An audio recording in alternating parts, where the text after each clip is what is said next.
Dalam mimpinya itu, Windy ngeliat gundukan pemakaman di sana bergetar seperti lagi kayak ada gempa besar. Tanahnya mulai terbelah dan dia juga ngeliat kalau ada nenek-nenek yang keluar dari liang lahat kuburan itu. Dia pun akhirnya masuk ke dalam melaksanakan sholat maghrib. Allahu Akbar.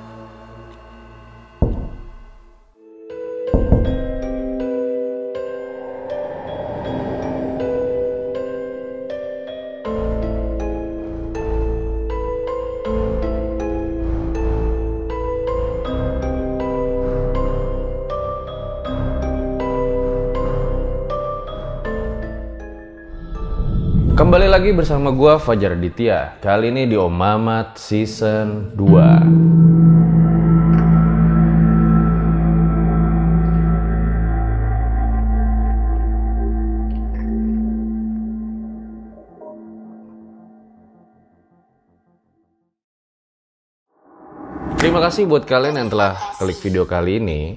Om Mamat video pertama di tahun 2021. Langsung aja gue gaspol kasih cerita ke kalian yang menurut gue, wah, gila sih. Lagi-lagi cerita dari Ipen Alzikra, kali ini yang berjudul Kuburan di Pekarangan Rumah.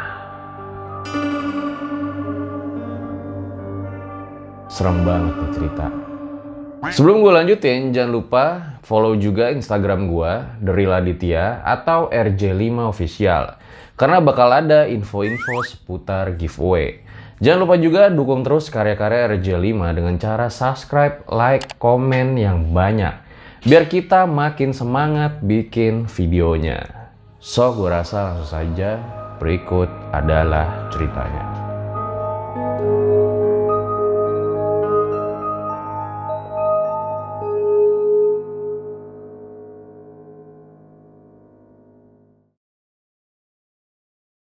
Mungkin kalian sering menjumpai kalau sebuah pemakaman di suatu desa atau kampung akan terpisah dari perumahan warga. Tapi ini berbeda.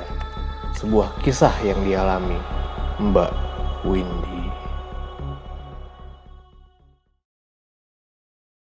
Windy, seorang pengantin baru, dan alhamdulillah telah diberikan jodoh seorang pria yang baik, pekerja keras, dan bertanggung jawab.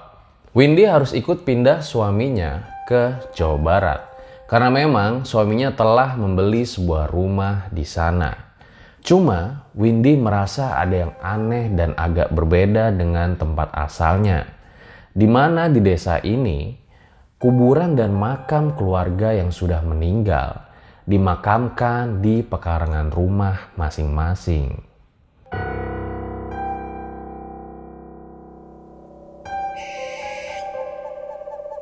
Windy juga mengatakan kalau sudah memasuki waktu maghrib, suasana di desa ini sangat sepi, terasa sangat menyeramkan.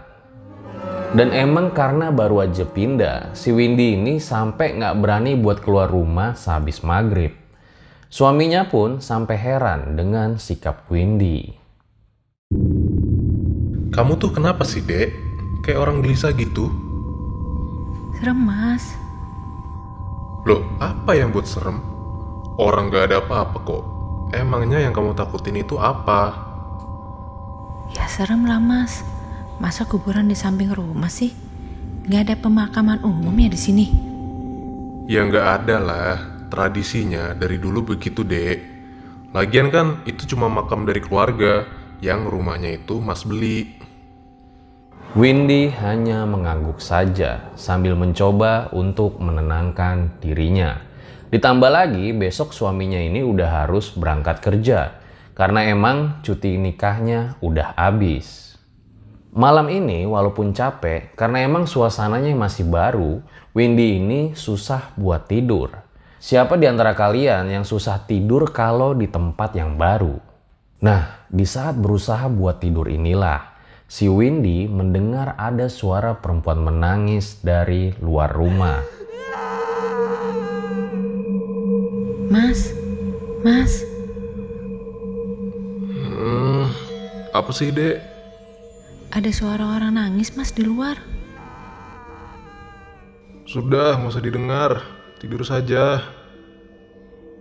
Hingga akhirnya, setelah kejadian suara menangis itu, Windy pun terlelap di malam tersebut.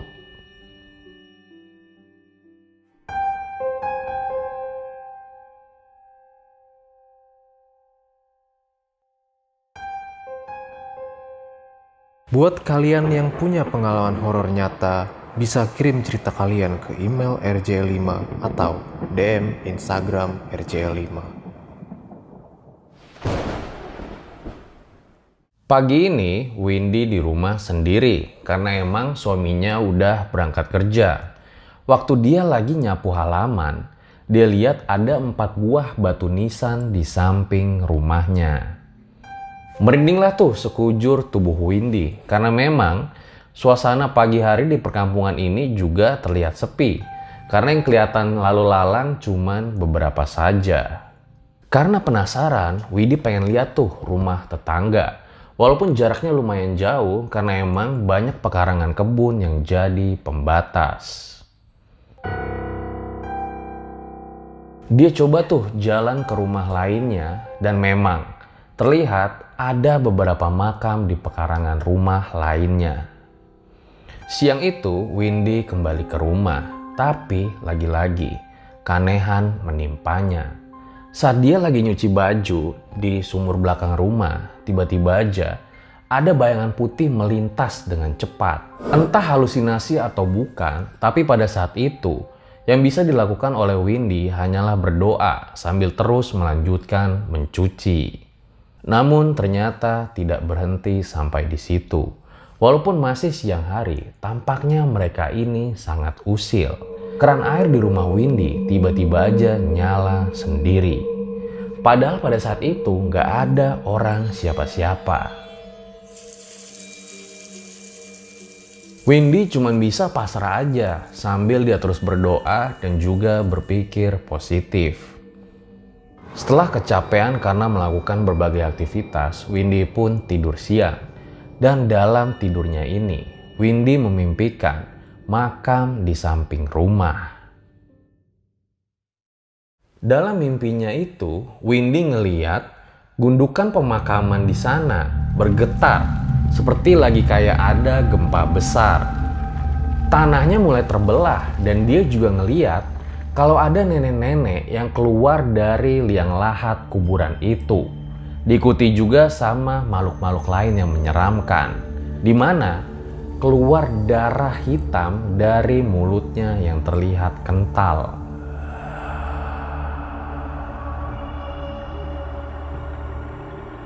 Tubuh Windy sama sekali nggak bisa digerakin.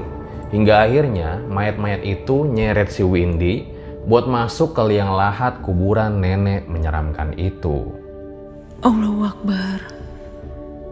Windy terbangun, tapi badannya masih kaku dan sulit buat digerakin. Dia cuma bisa baca doa-doa aja karena teringat mimpinya yang barusan sangat menyeramkan. Sejak kejadian siang itu, sekarang Windy cuma nunggu suaminya buat pulang ke rumah aja. Hingga azan maghrib kedengeran, sang suami belum juga pulang. Saat ingin mengambil air wudhu di belakang rumah, Windy merasa ada yang mengawasi dari arah sebelah kiri. Ternyata nggak ada apa-apa. Di situ hanya ada perkebunan pohon pisang yang udah mulai gelap.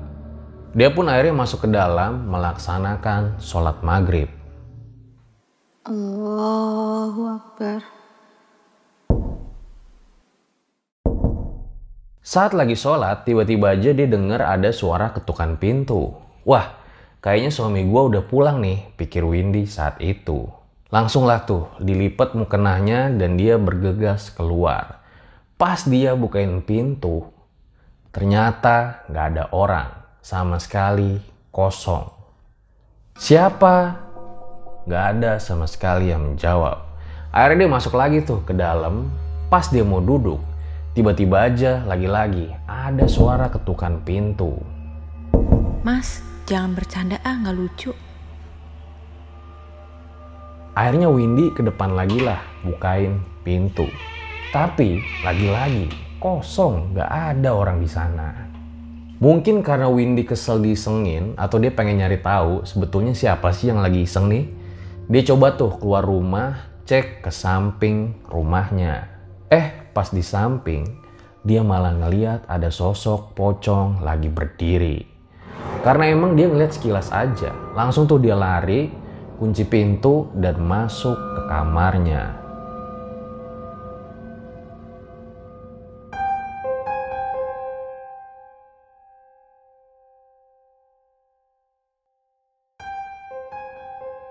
Jangan lupa juga follow IG The Real Aditya dan RJ5 Official buat lihat info seputar konten RJ5.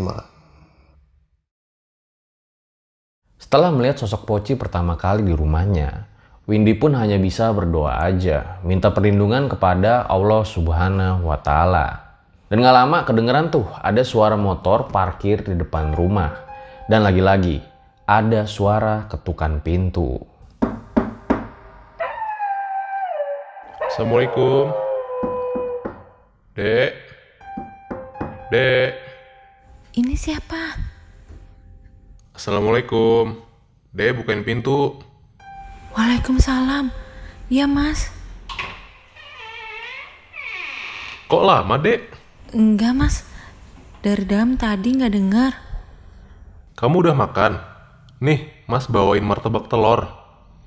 Windy akhirnya lega karena suaminya udah pulang ke rumah. Ditambah lagi bawa oleh-oleh makanan. Nah, abis makan itu si Windy mulailah cerita kejadian-kejadian apa aja yang ia alamin. Mulai dari lihat pocong di samping rumah, terus dijailin berulang kali soal ketukan pintu, sampai kejadian tadi siang. Tapi di sini suaminya Windy cuman bilang kayak gini, "Halah, jangan percaya sama tahayul. Kita itu manusia punya Tuhan, masa takut sama setan?" Nah di situ Windy cuman mengiyakan aja, karena emang dia lagi males buat nyari ribut. Singkat cerita, malam pun semakin larut dan sang suami ini udah tidur karena emang capek bekerja seharian. Sementara Windy belum tidur. Di saat ingin tidur inilah, Windy mendengar ada suara rintihan wanita dari luar rumah. Windy sengaja nggak bangunin suaminya karena emang dari tadi kelihatan udah lelah banget. Hingga akhirnya tiba-tiba kedengar suara goresan cakaran dari kaca jendela. Karena penasaran ini halusinasi apa bukan nih, makanya beranjaklah si Windy buka gorden jendela. Dan ketika dibuka gordennya, disitulah Windy melihat ada sosok nenek di dalam mimpinya. Nenek itu berdiri bungkuk dan tangannya sambil melambai-lambai, menyuruh Windy untuk ke sana.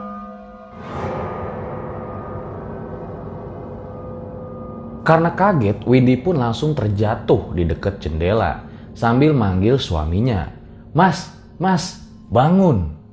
Belum sempet juga buat napas. Tiba-tiba aja nenek itu ngedeket sampai mukanya ditempelin ke jendela. Loh, Dek, ngapain duduk di situ? Di jendela, Mas. Di jendela. Ada apa di jendela? Gak ada apa-apa. Udah, ayo bangun, Dek. Kamu lihat apa emangnya? Ada nenek-nenek menakutkan, Mas, di luar. Dia mengintip di jendela itu. Banyak-banyak istighfar, Dek. Udah yuk, kembali tidur. Mas tungguin ya.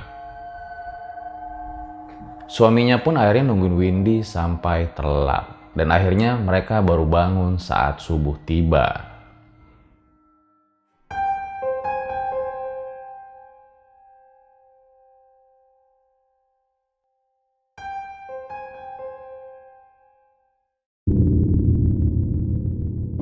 Tiga hari setelah kejadian itu, suami Windy lagi-lagi nggak masuk kerja karena emang ada tetangganya yang meninggal. Buset, makin serem nih, pikir Windy saat itu. Karena emang anehnya di kampung ini, ketika ada yang meninggal, suasana malah jadi makin sepi. Siangnya dimakamin, terus malamnya suami Windy ini dapat undangan buat doa bersama di rumah keluarga mendiang.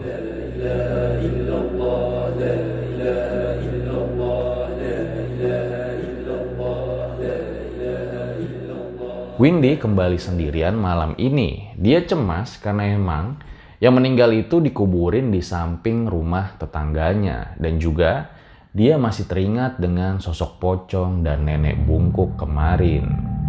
Benar saja dugaan Windy. Tiba-tiba kedengar suara pintu belakang yang terbuka. Padahal dia udah yakin tadi sore pintunya udah dikunci. Windy yang lagi duduk di kamar langsung ngecek tuh ke belakang dan ternyata emang bener pintunya udah kebuka lebar. Entah siapa yang membukanya, langsunglah ditutup lagi sama si Windy. Saat berjalan ke ruang depan, lagi-lagi nih si Windy dengar suara pintu yang kebuka dan tertutup dengan keras. Balik lagi lah tuh si Windy ke dapur dan ternyata emang benar. Pintu lagi-lagi terbuka dengan lebar. Windy, kenapa lu malah balik lagi ke belakang? Dan disitulah, saat si Windy pengen nutup pintu, dia ngeliat ada sosok bocah kecil tanpa kepala, pakai baju putih, dan berdiri di belakangnya nenek bungkuk itu yang lagi ngeliat ke arah Windy.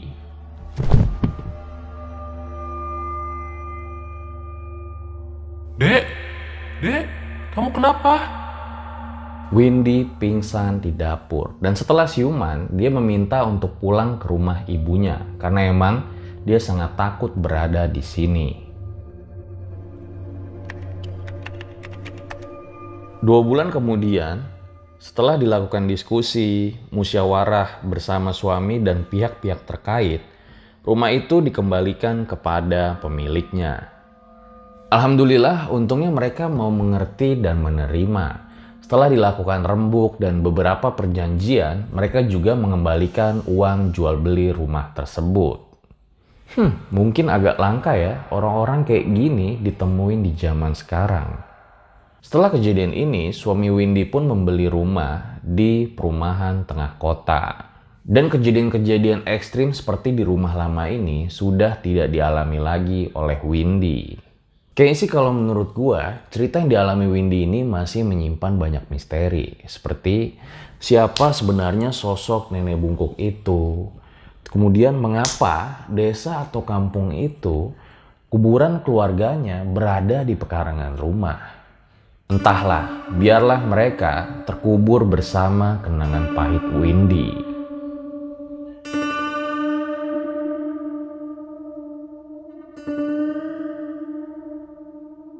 Itu dia guys, sebuah cerita yang luar biasa sekali yang ditulis oleh Ipen Alzikra tentang pengalaman Mbak Windy, kuburan di pekarangan rumah. Sebenarnya menurut gua masih banyak sih pertanyaan-pertanyaan dari cerita ini. Kayak endingnya itu belum terselesaikan gitu aja. Kayak misalnya siapa sosok nenek bungkuk itu, terus asal-usul dari kampung tersebut. Ya mau gimana lagi, biar aja deh mereka semua menjadi misteri. Gue juga mengucapkan terima kasih kepada Bang Ipen Alzikra yang telah mengizinkan RJ5 membacakan kisah ini. Gue rasa cukup demikian episode pada kali ini. Ambil baiknya, buang buruknya. Dengan adanya cerita-cerita seperti ini, jangan malah menjadikan kalian takut. Tetapi kalian harus makin yakin dan percaya dengan kebesarannya. Gue Fajar Aditya, RJ5 undur diri. Ciao!